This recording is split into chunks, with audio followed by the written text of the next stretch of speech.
Estamos de volta com o Meio Ambiente por Inteiro. Os nossos convidados de hoje são Érica Fernandes Pinto, coordenadora de Desenvolvimento Socioambiental do Instituto Chico Mendes, e Ronaldo Weigand, consultor da Naviterra. A criação das áreas protegidas pressupõe a participação das populações locais. É necessário levar em consideração os seus interesses. Para garantir a sustentabilidade das unidades contempladas pelo programa ARPA, foi criado o FAP, um fundo de capitalização permanente.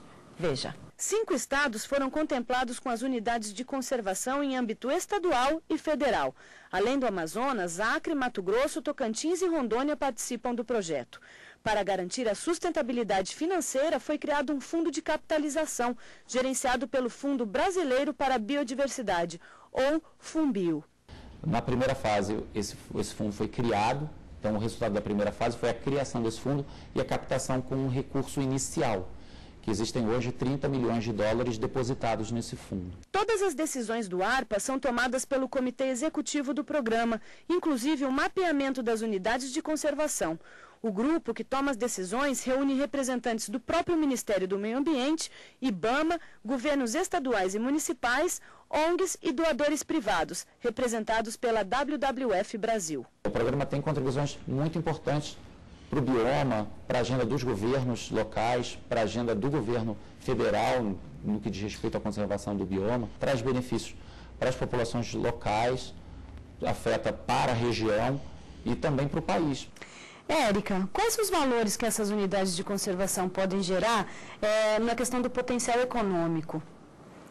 Bom, especialmente na região amazônica, a gente tem milhares de espécies que já são de uso tradicional das comunidades da região, né, e outras milhares com potencial de uso, né, para a sociedade moderna, especialmente na questão de medicamentos, de cosméticos, mas também fibras, óleos, né, a gente está tratando muito hoje dos combustíveis alternativos, fibras para a produção de uma série de produtos, mas o maior destaque efetivamente são a questão dos medicamentos e a questão dos alimentos, né, que as florestas produzem, que são base de alimentação das populações amazônicas que moram nessas áreas e que tem potencial de contribuir com a alimentação do Brasil como um todo. A gente tem algumas espécies bastante conhecidas hoje, como a castanha e o açaí, né, que se popularizou no Brasil como um todo, que são originários dessa região, mas muitas outras com potencial, e não só espécies da flora,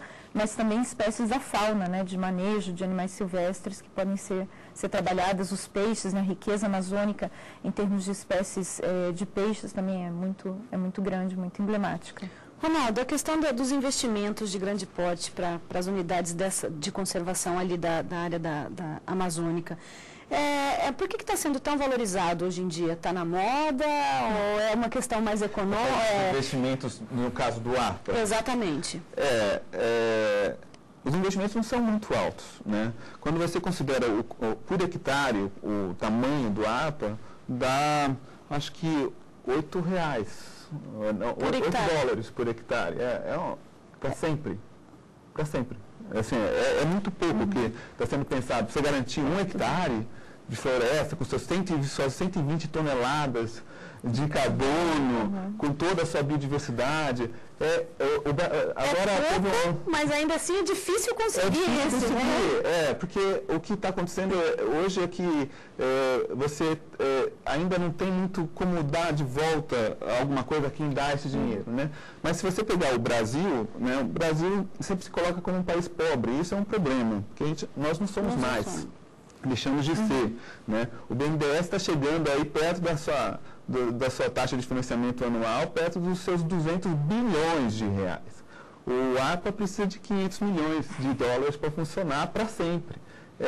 Quando você pega essa diferença de tamanho entre o de investimento que causa a destruição e que precisa de um contraponto para que não cause destruição e sim seja sustentável a longo prazo, e o que é investido na conservação, muito pouco é investido na conservação. Bom, além da importância intrínseca, né, que a gente tem da existência das espécies, dos biomas, o desenvolvimento regional que pode se dar em torno das áreas protegidas, em torno das florestas, você tem possibilidades de a própria produção madeireira, que é muito importante para o Brasil, né? O Brasil ainda é um dos grandes produtores de madeira no mundo, né?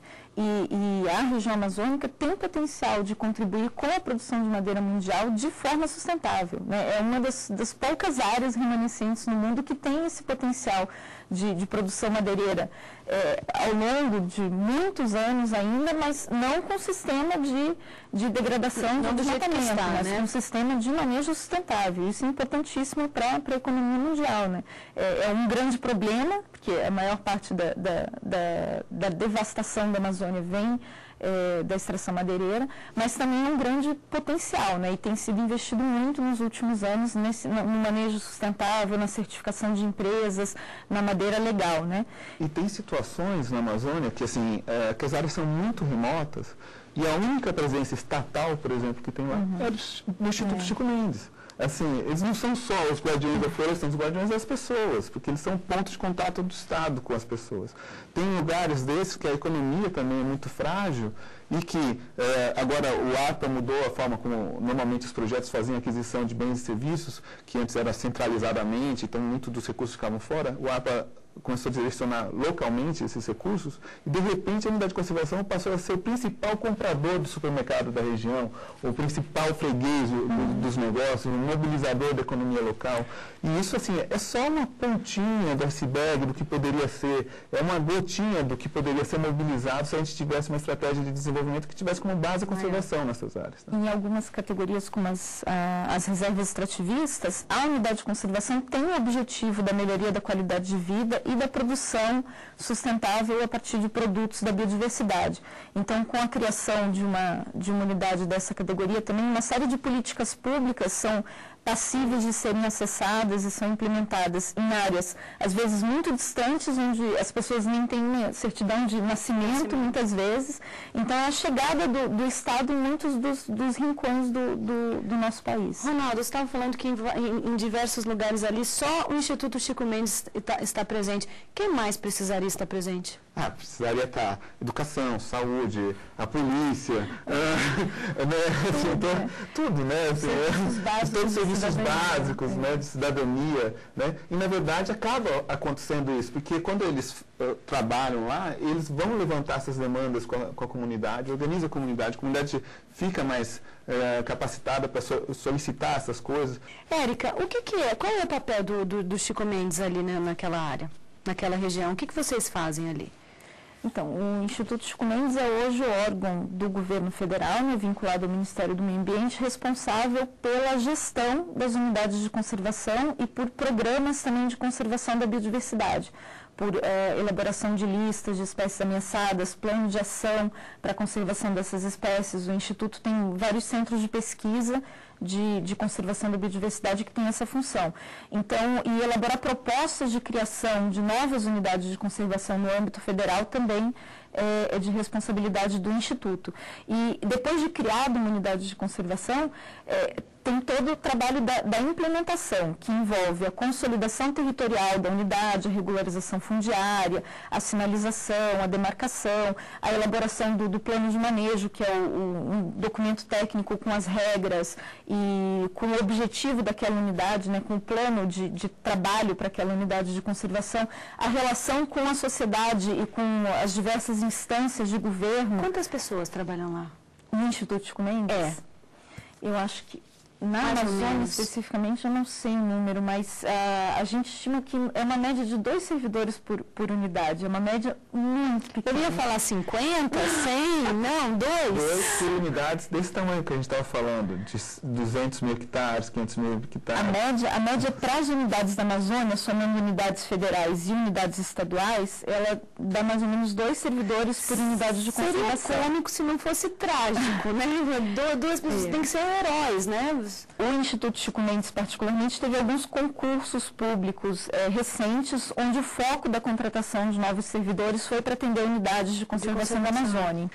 E já que nós estamos falando de área de preservação, nós queremos saber o que você está fazendo para preservar o meio ambiente. Confira. Quando eu vou no supermercado, né, evito as sacolas plásticas também. Tento pôr no máximo que puder dentro da sacola, às vezes quer pôr muito, evito isso. Não jogo lixo na rua, não. Nem gasto muita água. Separo os lixos, faço tudo separadinho, né? Para tentar fazer alguma coisa, porque senão tá feio. Eu faço o melhor possível que a gente tem que fazer, né? Cada dia, cada pessoa, né? Não sujar a rua, não sujar o meio ambiente, que é coisa pra gente, nossos filhos, né? Por exemplo, aqui eu tenho bastante papelzinho de balinha, de docinho, enfim, tudo que é papel, entende? Olha, isso deveria no chão, não pode jogar no chão. Você guarda, chega em casa, você põe na lata de lixo.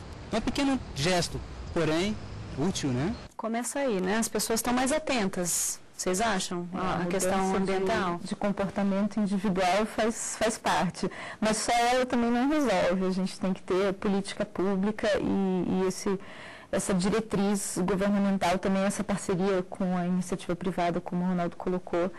Mas a mudança de comportamento individual é um primeiro passo, porque mesmo que às vezes a ação não tenha, por exemplo, o que guardar o papel e não jogar no lixo em São Paulo afeta a unidade de conservação da Amazônia. Mesmo não tendo uma relação direta, a mudança de consciência das pessoas vai transformando a nossa sociedade. Hoje é possível a gente tratar de questões que eram inimagináveis há 15, 20 anos atrás. É pedagógico tudo isso, né? Outro dia eu estava lendo As Caçadas de Pedrinho para minha filha de 5 anos, e quando Pedrinho mata a onça, minha filha fala: pai, por que ele matou a onça?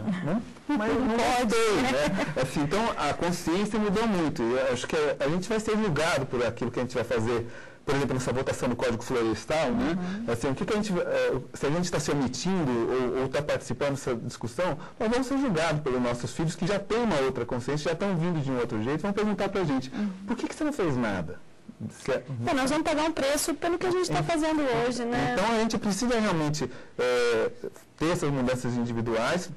Isso se expressa muito no consumo. No ano, 2 anos atrás, teve todo um escândalo dos supermercados que estavam comprando carne de frigoríficos, que compravam carne de áreas desmatadas ilegalmente, e às vezes o boi vinha até de dentro da unidade de conservação. E aí, quando eles descobriram isso tudo, começou a ser feito todo um movimento, né, de responsabilização da cadeia produtiva, e o próprio setor privado impôs isso ao longo da sua cadeia.